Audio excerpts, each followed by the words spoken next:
Bonjour à toutes, bonjour à tous. Je suis Lydia Sagoron et là, vous êtes en direct de l'Académie de l'Amazon Junior. Ce programme-là qui réunit une vingtaine de filles pour pouvoir les apprendre très tôt à devenir des leaders. Et justement, parlant de l'apprentissage, nous nous essayons à une émission d'enfants, où nous allons nous consacrer cette fois-ci à la thématique des droits et devoirs de l'enfant. Et quand on parle justement de droit, on parle de devoir. Nous allons également aboutir au devoir de l'enfant et avec elle, nous aurons le plaisir de mieux faire comprendre. Sophia, bonjour. Bonjour. Vous allez bien? Oui, super bien. D'accord. Présentez-vous à nous.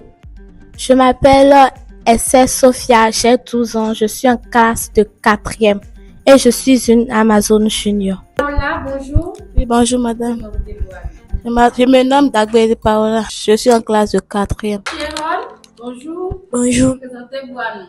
Je m'appelle Rosa Sharon, je suis élève en classe de 3e et je suis une Amazon Junior. Nous sommes des filles parce que nous sommes fortes, inégalables, libres, leaders, énergétiques. Merci, ce sera avec la complicité de ce charmant public-là que nous allons sans plus tarder nous plonger dans le décor de la thématique, dans le décor des droits de l'enfant. Nous allons démarrer par Sophia. Vous voudriez bien partager avec nous un droit, des 10 droits fondamentaux de l'enfant. Vous nous donnez l'intitulé du droit et ce que ça veut dire selon vous. Soyez à l'aise, dites-nous tout. D'accord. Bon, en premier, on a le droit à une identité. Ça veut dire qu'un enfant, à sa naissance, il a droit à un nom, à sa nationalité, bien sûr, et à un acte de naissance. Il a droit à s'exprimer, libre de faire ce qu'il veut, avoir une éducation normale. L'enfant a droit à une vie en famille, avec son père ou sa mère. Mais pas forcément avec son père ou sa mère, parce qu'il a d'autres orphelins et tout ça. Mais entouré de gens qui l'aiment inconditionnellement.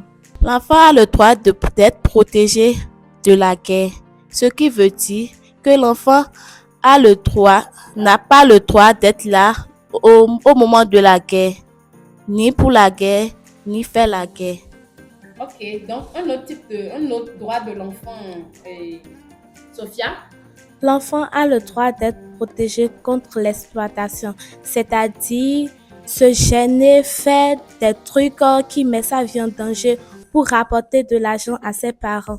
Vous pouvez nous donner un exemple d'exploitation? Qu'est-ce que vous pouvez mettre dans l'exploitation? Un exemple terre à terre? Comme pousser une fille à aller coucher avec un homme pour ramener de l'argent. C'est vraiment pas bien. Super, c'est un très, très bel exemple. Paola, vous voulez également donner un exemple dans le cadre de l'exploitation? Oui. Allez-y. Forcer l'enfant au champ, partir au champ pour aller travailler, ramener de l'argent. C'est vraiment pas bien, c'est de la responsabilité des parents. Et il est question là d'exploitation. Alors, vous nous donnez un autre droit de l'enfant? L'enfant doit à un loisir. Un loisir, super. Qu'est-ce que c'est? À la distraction, au jeu et à tout ça. L'enfant a le droit de s'exprimer. Ok, c'est quoi les questions? On doit laisser les enfants dire ce qu'ils pensent, libres de s'exprimer et de parler, même lorsque les parents sont en train de se discuter pour les faire entendre une raison sans les gronder. On va peut-être donner un exemple. Si on veut vous acheter un cadeau de Noël ou un habit, qu'est-ce que le parent fait? Le parent vient nous demander d'abord. Voilà. Donc, c'est également amener l'enfant à s'exprimer, à prendre de la confiance en lui. Rapidement, là, nous venons de faire le tour de 9 droits de l'enfant.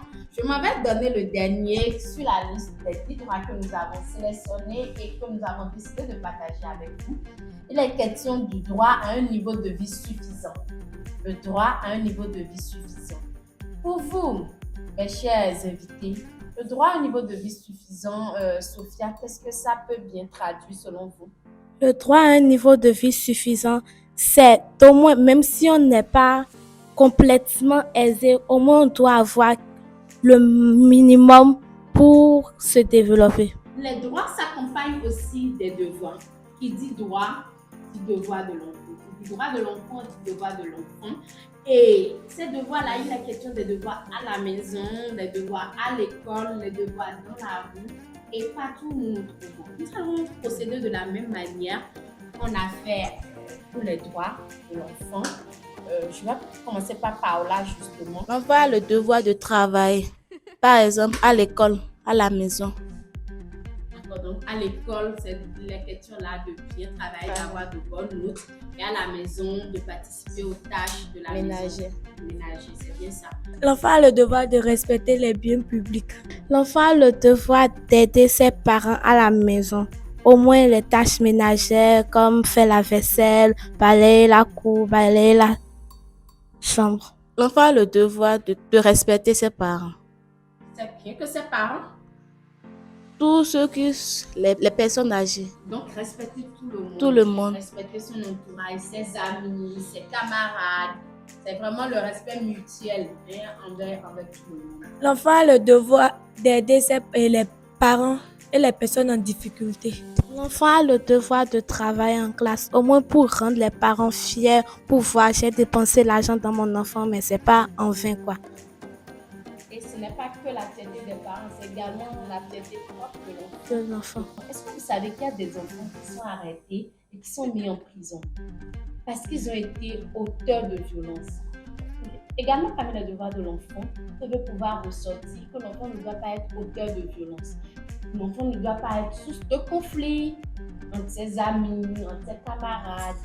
Parce que oui, parfois certains enfants sont en contradiction avec la loi et se retrouvent devant les juridictions.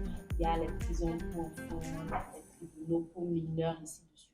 Donc l'enfant également ne doit pas être auteur de violence. Vous ne devez pas être le premier, surtout si vous êtes éduqué, vous avez accès à ces genres d'espace-là, où vous avez accès à l'information, la bonne information.